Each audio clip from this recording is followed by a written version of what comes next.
မြန်မာကိုပြည်သက်များအားလုံးပဲငါများဒီနေ့မှာကျွန်တော်ကကမ္ဘာ့ဖလား semi final ပွဲစဉ်ဖြစ်တဲ့အင်္ဂလန်နဲ့အာဂျင်တီးနားအသင်းတို့ရဲ့ပွဲစဉ်နဲ့ပတ်သက်ပြီးတော့မြန်မာလူရည်စင်ကစားမဟာဟန်တာယူနိုက်တက်အသင်းကြီးပြချုပ်ကိုမျိုးမင်းထွန်းနဲ့တူသုံးသက်ဆွေးနွေးပြီးတော့မှာဖြစ်ပါတယ်များကိုရီမင်္ဂလာပါဗျာအဲ့တော့အာဂျင်တီးနားအသင်းကလက်ရှိချန်ပီယံပေါ့လေဒါပေမဲ့ဂျေဆွမ်းကတော့လိုအပ်ချက်လေးမြင်နေရတဲ့သူတို့ရင်ဆိုင်မဲ့အသင်းကနာမည်ကြီးအင်္ဂလန်အသင်းပေါ့လေအဲ့တော့ဒီပွဲစဉ်နဲ့ပတ်သက်ပြီးမပြောခင်ပေါ့လေပြီးခဲ့တဲ့ဒီရှုံးထွက်အဆင့်တွေမှာအာဂျင်တီးနားအသင်းကကန်ကောင်းပြီးတော့ဒီအဆင့်ကိုရောက်လာဆိုတော့ကိုပြောပြပါအောင်ဒီမေကွန်းလေးရောက်တဲ့နေ့တော့အငင်းပွားစရာတော့ဖြစ်ကောင်းဖြစ်မှာပေါ့လေဒါပေမဲ့ကျွန်တော်တို့ရဲ့အမြင်တွေပေါ့လေဒါပြောပြခြင်းပဲဖြစ်ပါအဲ့တော့ကိုပထမဆုံးအာဂျင်တီးနားတကယ်ကန်ကောင်းနေရလားအာဂျင်တီးနားတကယ်ကန်ကောင်းနေလားကန်မကောင်းလားဆိုတော့ကျွန်တော်တို့ဒါအလုံးနဲ့ပဲတက်တည်ပြ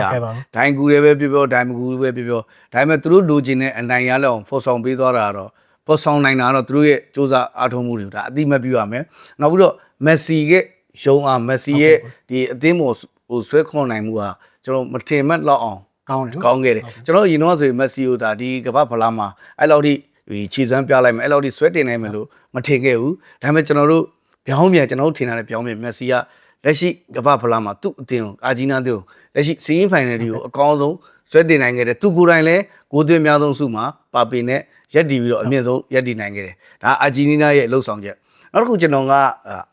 မက်ဆီဖန်ဒိုလီဖန်ဆိုတာတဲ့မက်ဆီတို့ဒိုလီတို့ဘောလုံးကစားနေတာကိုကျွန်တော်ကြည့်ခွင့်ရတာသူတို့ဘောလုံးလောကမရက်တာမနာပဲနဲ့ဆက်ကစားကိုကြည့်နေအောင်ကျွန်တော်တို့ရဲ့ကန်ကောင်းခြင်းတစ်ခုပဲလို့ကျွန်တော်ပြောလက်ရှိမက်ဆီရဲ့ဆွဲတင်နိုင်မှုကအာဂျင်တီးနားကိုလွှမ်းမိုးနိုင်မှုကတော့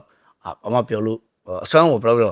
ာရင်သက်ချူမိုးစရာကောင်းတယ်ပေါ့အဲ့တော့ပြောရဆိုကျွန်တော်ဒီရှုံးထွက်32တန်းအဆင့်တောက်တဲ့အဆင့်ပေါ့လေပြီးတော့ quarter final အဆင့်တွေမှာအာဂျင်တီးနားရဲ့ဒီ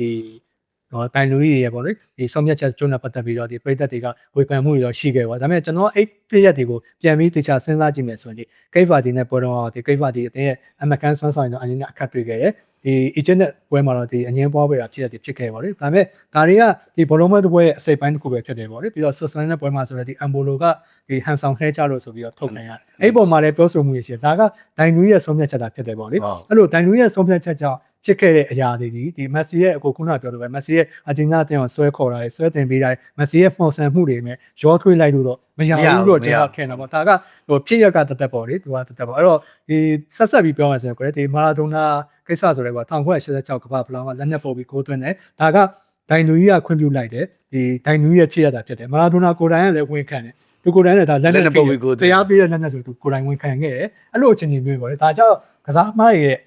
ဒီတိုက်ရိုက်တက်ဆိုင်တာမျိုးမဟုတ်နဲ့ဒိုင်နေရဲ့ဆုံးဖြတ်ချက်တာဖြစ်တယ်ပေါ့လေအဲ့လိုဖြစ်ရတဲ့ကြောင့်ဒီလိုမာရာဒိုနာတို့မက်ဆီတို့လိုကဏ္ဍဝင်တွေကိုကျွန်တော်တို့က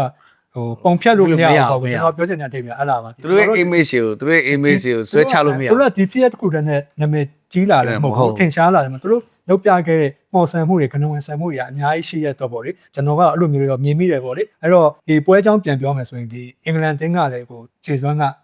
ဒီဝက်ချက်တွေရှိတယ်ပေါ့လေအဲ့တော့အင်္ဂလန်တင်းခြေစွမ်းကိုပြောပြီးပါကိုရီးယားကိုပရီးမီးယားလိကနေရှင်သန်လာခဲ့တဲ့ပရီးမီးယားလိနဲ့မှာဟိုကြီးပြင်းလာခဲ့တဲ့လူတွေဆိုတော့အင်္ဂလန်ကိုအားပေးအခုဆိုဒီနေ့ဆိုရင်အသင်းသုံးသင်းကိုအားပေးတယ်ဘရာဇီးရယ်ပေါ်တူဂီရယ်အင်္ဂလန်ကိုအားပေးအင်္ဂလန်အခုလိမ့်ဖဲကြံတော့တာပေါ့တသင်းမကြံတော့တသင်းသူကအင်္ဂလန်တဖြည်းဖြည်းလိမ့်ဖဲနဲ့ဒီစီမီဖိုင်နယ်အဆင့်တော့ရောက်လာခဲ့ပြီဒါပေမဲ့အင်္ဂလန်ကိုဘာလို့သွားပြီးတော့မြင်လဲဆိုတော့ကစားဟန်သူတို့ရဲ့ကစားမှုဆိုတာတဲ့တခုတော့ထူးခြားမြင်တယ်သူတို့ရဲ့နောက်ဆုံးအချိန်ထိမစုံမနစ်နဲ့စူးစမ်းမှုနှုံးကတော့လုံးဝဒါတော့အတိမလုံးဝနှုံးကတော့အတိမပြုစရာတခုတော့တကယ်ကောင်းတယ်အဲ့တော့ကျွန်တော်လည်းအင်္ဂလန်ခြေစွမ်းပေါ့လေနောက်ပိုင်းပွဲတော့ဒီမက်ဆီကိုနဲ့ပွဲရစားပြီးအင်္ဂလန်ကကျွန်တော်နည်းနည်းတော့သဘောကျတယ်ဘာလို့သဘောကျလဲဆိုခုနကကိုပြောလို့ပဲဒီစိတ်သက်ပိုင်းဆိုင်ရာပေါ့လေပြီးတော့ကြမ်းခံနိုင်မှုပေါ့နောက်ဆုံးချိန်ထိကိုရအောင်ရုန်းကန်နိုင်မှုပြီးတော့ဘယ်လင်ဟမ်ခြေစွမ်းပြနေတဲ့အနေအထားမျိုးအင်္ဂလန်ကအားသာချက်ဖြစ်နေပေါ့အဲ့တော့ဒီလက်ရှိချိန်မှာဒီဘယ်လင်ဟမ်နဲ့ဒီအင်္ဂလန်တင်းကြီးပြတူခဲတို့ကြားထဲမှာလည်းဒီအားကစားလေးဖြစ်နေအဲ့အကြောင်းလေးကိုပြောရအောင်ဒီပြဆရာကတော့ဘယ်လိုပြောမလဲဆိုစီးဖိုင်နယ်စီးတော့နိုင်ရောက်သွားတဲ့အသင်းကိုခုချိန်ထိကစားမှုမကောင်းသေးဘူးဆိုတော့ကစားသမားဘက်ကဘလို့တက်ကိုနှစ်ကိုသွင်းပြီးတော့ဒီစီးဖိုင်နယ်ကိုဆွဲခေါ်လာတဲ့ကစားသမားတယောက်အနေနဲ့ဘလို့ခံစားရမလဲကွာသူကတော့ပြောလိုက်တာပဲဒီပြဆရာတယောက်တယ်ဒါပေမဲ့တချို့ကကြတော့ဒီပြဆရာဆိုတာစကားပြောနားဝင်စကားပြောတဲ့ကျွမ်းကျင်မှုလို့တယ်ဒီနေရာကိုဘလို့ပြောမယ်ဘယ်လိုဘလို့ပြောမယ်ဆိုတဲ့ဟာပြောဘယ်လေကန်နဲ့သူနေရလဲဒီကမ္ဘာဖလားမတိုင်ခင်ကဒီငကိုတွေကဟိုဟာစင်မပြေမှုလေးတွေ ground ဆက်လေးတွေရှိခဲ့တယ်အင်တာဗျူးတစ်ခုမှသူချက်ပြောတာသူတို့ဒီနေ့ကစားဖို့မကောင်းဘူးရလက်ပဲကောင်းတယ်ဘယ်လေကန်အဲ့လိုမဟုတ်သူတို့ဒီနေ့အရန်ကြိုးစားသူတို့ကစားဖို့ကောင်းတယ်လို့စီးဖိုင်နေရောက်ခဲ့ဆိုတာဒီပြနဲ့ကစားသမားနှစ်ယောက်ကြားမှာနည်းနည်းနားလည်မှုရှိနေတာဒါအသင်းအတွက်စိုးရင်တယ်တခုပေါ့နော် အဲ့တော့ဒီဘယ်ရန်ကန်ကပြောတာတော့ကိုပြောတာခုနပြောဘယ်ရန်ကန်ကိုပြောလဲဆိုတော့ဒီဟာလန်တို့ပါတဲ့အသင်းမျိုး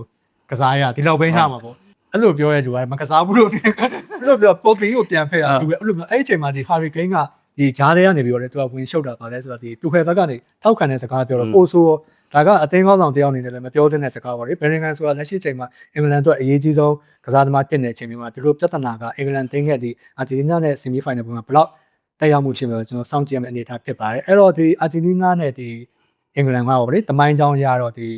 တိုက်ဆိုင်မှုတွေပြင်းထန်နေပေါ့အဲ့တော့ဒီပွဲမှာကိုဒီအာဂျင်တီးနားအသင်းဘယ်လိုဖြစ်မလဲကို ကိုကတော့ဒီပွဲကိုဘယ်လိုဆိုသူတို့ငကိုတွေကတမိုင်းကြောင်းမာတွေကတယောက်နဲ့တယောက်အပြန်လည်တမိုင်းကြောင်းရှိခဲ့တာပေါ့နော်တော်တော်ကြီးကြီးမားတဲ့တမိုင်းကြောင်းတွေရှိခဲ့တယ်အင်္ဂလန်ဆိုလေတကယ်ကိုနစ်နာခဲ့တဲ့ချန်ပီယံတောင်လွဲချော်ခဲ့တဲ့ဟာမျိုးတွေဖြစ်ခဲ့တယ်ဆိုတော့ဒါသူတို့ရဲ့ပြိုင်ပွဲကပုံမှန်ထက်ပိုပြီးတော့ aggressive ဖြစ်မှာတေးကြတဲ့ပုံမှန်တဲ့ကိုပိုပြီးတော့ aggressive ဖြစ်မဲ့ပွဲလို့မြင်တယ်အင်္ဂလန်ကအာဂျင်တီးနားပြောမယ်ဆိုလက်ရှိချိန်ကြီးကစားမှုကအဲ့လောက်ကြီးကောင်းတဲ့ ဟုတ်ကဲ့ပါချန်ပီယံချီဆုံးမဟုတ်သေးဘူး ချန်ပီယံချီဆုံးတော့မဟုတ်သေးဘူးတကယ်တမ်းကပြင်သစ်တို့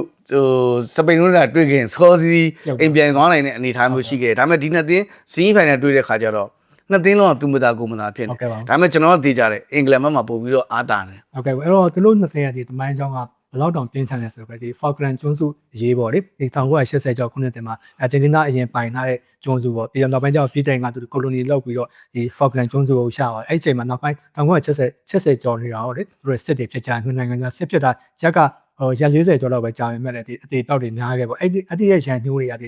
1986ကမ္ဘာ့ဖလားမှာမာရာဒိုနာလက်နဲ့ပုတ်ပြီးတွန်းလိုက်တော့ပိုပြီးဆိုတော့အဲ့တော့တွင်းနဲ့တွင်းပြီးတော့မာရာဒိုနာဘာထက်ပြောလဲဆိုတော့ဒီကိုကဒီ Falkland ကျွန်းစုအတွက်လက်စားချီတာဆိုပြီးတော့ပြန်ပြောအဲ့တော့1998ကိုရောက်တာ98ကမ္ဘာ့ဖလားမှာပတ်ခန်းတဲ့စင်မြူနီဆိုဖြစ်ကြပြန်အောင်ပတ်ခန်းကိုစင်မြူနီကမူရများတော့ပတ်ခန်းထုတ်ခံလိုက်ရပါတော့အဲ့မှာတခါထိုက်ညှိတယ်အဲ့တော့2002ကမ္ဘာ့ဖလားမှာကျတော့ပတ်ခန်းရဲ့တွင်းကိုနဲ့အင်္ဂလန်ကနောက်ဆင့်တက်တယ်အာဂျင်တီးနားအောက်ဆီကနေပြုတ်သွားတယ်ပေါ့အဲ့လိုအခြေအနေမျိုးတွေရှိတယ်ပြီးတော့ဒီအင်္ဂလန်တင်းကမ္ဘာ့ဖလားချန်ပီယံဖြစ်ခဲ့တဲ့1966ကမ္ဘာ့ဖလားတော့ဆိုတဲ့ကွာတာဖိုင်နယ်မှာအာဂျင်တီးနားနဲ့တွေ့ရဲအာဂျင်တီးနားကိုအင်္ဂလန်က1-0နဲ့နိုင်ပြီးတော့နောက်ဆုံးစူပရာရခဲ့အခုလည်းအာဂျင်တီးနားကိုအင်္ဂလန်ကကြော်ဖြတ်ပြီးတော့သူတို့ရဲ့နှစ်ပေါင်းအကြာကြီးဝေးကွာနေတဲ့ဒီချန်ပီယံဆုကိုရောက်နေမှာဆိုတော့စောင့်ကြည့်ရမယ့်အခြေအနေဖြစ်ပါတယ်အဲ့တော့ဒီပွဲမှာဆိုရင်ကွာအာဂျင်တီးနားအင်္ဂလန်ကိုကြိုက်တယ်ပေါ့အင်္ဂလန်ကိုပိုပြီးသဘောကျတယ်ကျွန်တော်ကတော့ဒီပွဲကတော့ဒီပွဲချိန်တည်းမှာပဲအာဂျင်တီးနားရဲ့ထုံးစံတိုင်းပဲပေါ့လေပွဲချိန်တည်းမှာအာဂျင်တီးနားနိုင်မှုခတ်တယ်ပေါ့လေအင်္ဂလန်တင်းကတော့ဒီနောက်ဆက်တက်ဖို့တော့ရာခိုင်နှုန်းနဲ့လို့ကျွန်တော်ထင်မိပါအဲ့တော့ဒီအာဂျင်တီးနားအင်္ဂလန်ပွဲနဲ့ပတ်သက်ပြီးတော့ကိုပြည်စုံသုံးသပ်ပေးရတဲ့ကျေးဇူးတင်ပါတယ်ကျွန်တော်တို့အစီအစဉ်တို့ဒီမှာရှာနာကြပါများဟုတ်ကဲ့ပါများဒီနေ့မှာကျွန်တော်တို့ကအင်္ဂလန်နဲ့အာဂျင်တီးနားကမ္ဘာ့ဖလားဆီမီဖိုင်နယ်ပွဲစဉ်နဲ့ပတ်သက်ပြီးတော့ကိုမျိုးမဲထုံးတဲ့တို့သုံးသပ်ဆွေးနွေးပေးခဲ့ရဖြစ်ပါများကြည့်ရှုပေးခဲ့တဲ့ပရိသတ်တွေအားလုံးအထူးပဲကျေးဇူးတင်ရှိပါတယ်ဗျ